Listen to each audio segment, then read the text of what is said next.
You know, boom, chilling. Alright, so you already know. We got the patterns in the sky, aspects in the sky. We got two of them joints today. We got motherfucking T-Square and a Wedge. Now the Wedge is going to be good for us because the peak planet of the Wedge is Chiron and Aries. And talk a little bit about Chiron and Aries over the last couple months. And it's really about healing our individuality, healing our passions, and our identity with those things and how we identify with them.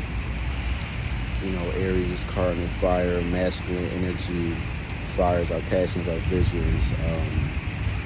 That energy was like you gotta feel like you gotta make a move or something like that. That's that fire.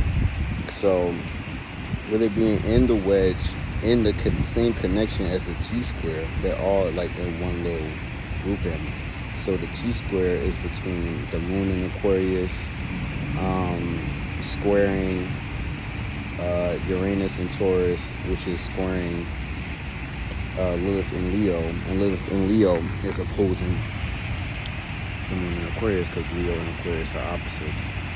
Leo is more about self, Aquarius is more about the community, the collective, and there's been a lot of like energies around the collective and how I said this early in the year, like we're healing ourselves and how we can better help the collective. And I also said this yesterday with this sun moon transit. It's about ourselves and how we can help the collective by being a better version of ourselves, a more in tune, the more aligned version of ourselves. And with this T-square, it's causing a little disruption, but that's all good because squares are learning experiences. That's what the square aspect is for. Like, for example, Libra and Capricorn square, all the modalities of the same modality, like all cardinal signs square each other except for the opposite, Aries and Libra. All fixed signs square each other except for the opposites, Aquarius and Leo, Scorpio and Taurus, as well as like Cardinal, Capricorn, and Cancer. But squares are good learning experiences. Like Capricorn teaches Libra how to not just be speaking about things and not just have the idea to do a thing, but to actually start to put the work in. Cancer can learn from Libra how to not be so selfish with their emotions and the solutions that they come up with these emotions. Like, oh, I need you to help me. I need this emotional problem solved. Libra's like, well, we could do this together. We could both solve our problem. You know, Libra got the idea, more add some logic to the emotional. So with all that being said, this T-square is influence us to change how we're feeling embarrassed, because Lilith is our embarrassments and things we want to take power back from and with. So with it being in Leo, that's our expressions, that's our creativity, being on the stage, being in the spotlight, being seen, and things are very sun energy. You think about the sun is up there, so always being seen. The same goes for Leo. Leo likes to be seen, and the sun is there, so it's home, very homey feeling. And the moon doesn't like Aquarius, but like I said, we got this sextile with Chiron and Aries, which is helping us to see the wounds in our emotional state, in our eternal world, where with what we're associating ourselves with and how that has damaged us in the past, because all these things are retrograde right now. Uranus, Saturn, Chiron, Venus, all these planets are retrograde, so old feelings are coming up, old ideas, concepts, old people are coming back.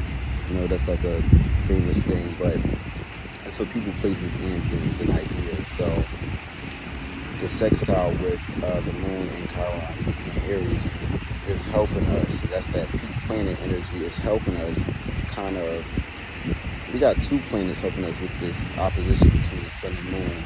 We got Uranus and Taurus, and we got Chiron and Aries. So those two, they don't have any special aspect, Aries and Taurus, but they're right next to each other, so they could cause off some explosive energy that's firing earth. That's like a volcano, dolo.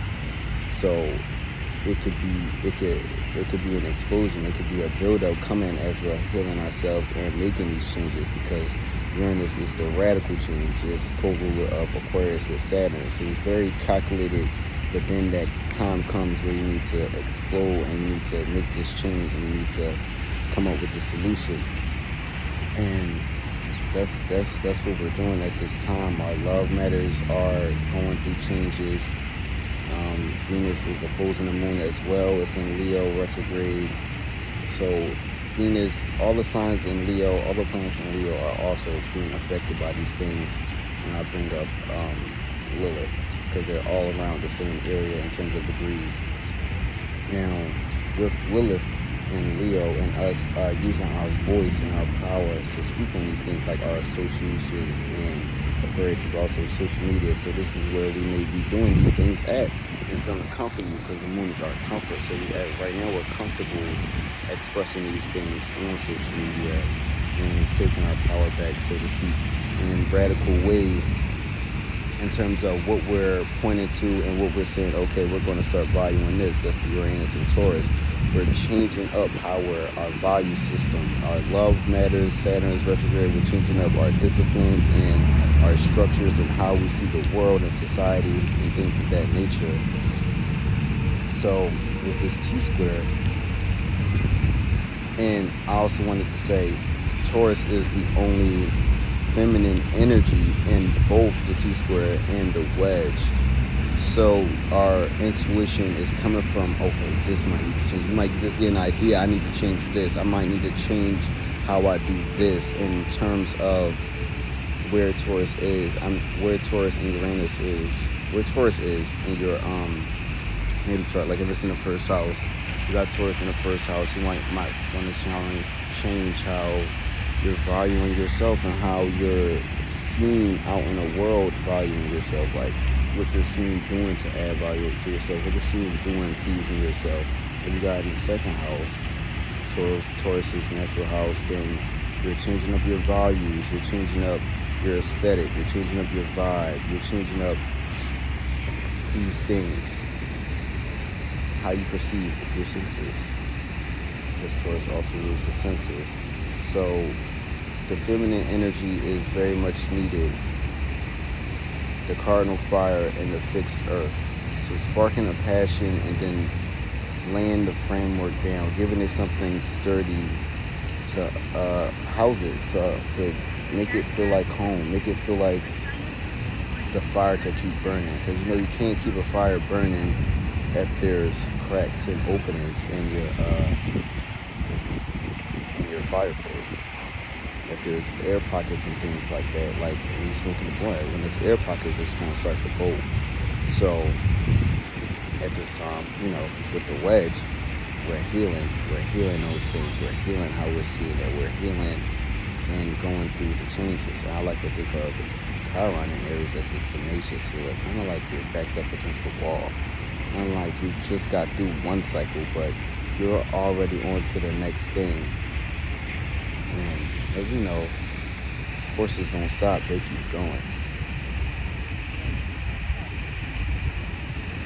So the way to use the wedge with Chiron and Aries peaking, you can use the sextile as well with the moon.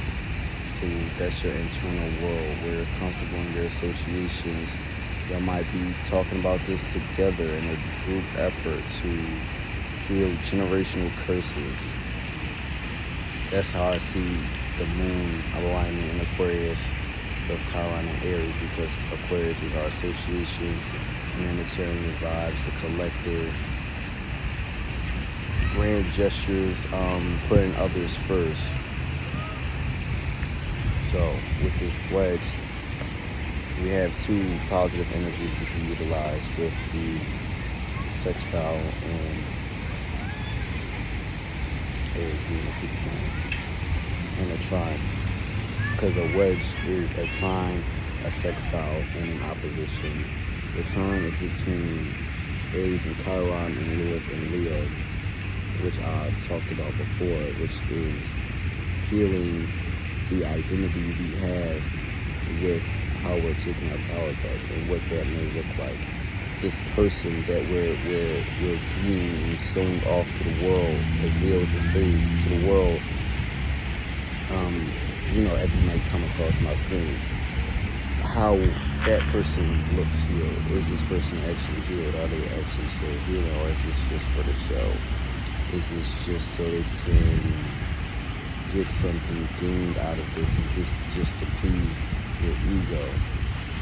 Because if you're healing just to please your ego at this time, and Pluto go back in Aquarius, which it will, after it's done retrograde, the associations that you've made during that time will start to dismantle, and you will start to see that they are untrue, because you were doing things out of ego. You were breaking limits out of ego, so you weren't truly breaking those limits, but giving yourself another thing to have to come back to and fix.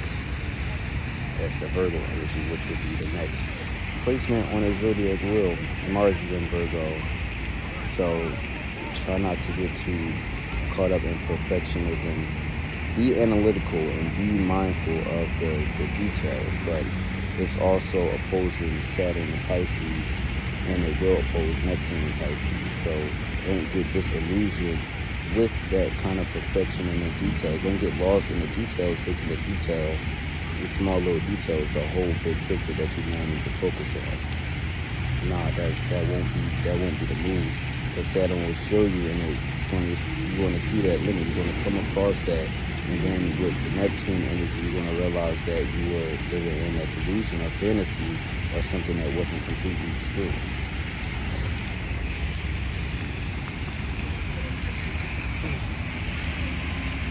This is all to be used. This is all things for us to use and utilize.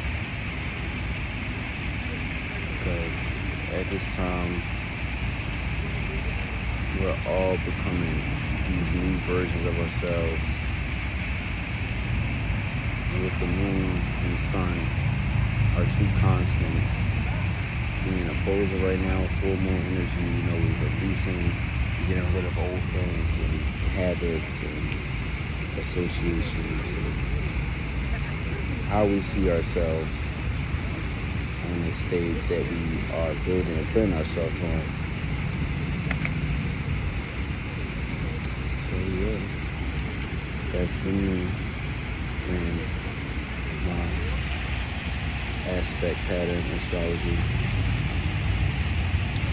I don't know if might be not be a pattern tomorrow, like a wedge or anything. But if there is, I will definitely be back. And even if there isn't, if I see a little interesting alignment, I'll definitely speak on it. Because I enjoy it. I enjoy getting the thoughts out, and yeah, that's all. That's it, and that's all.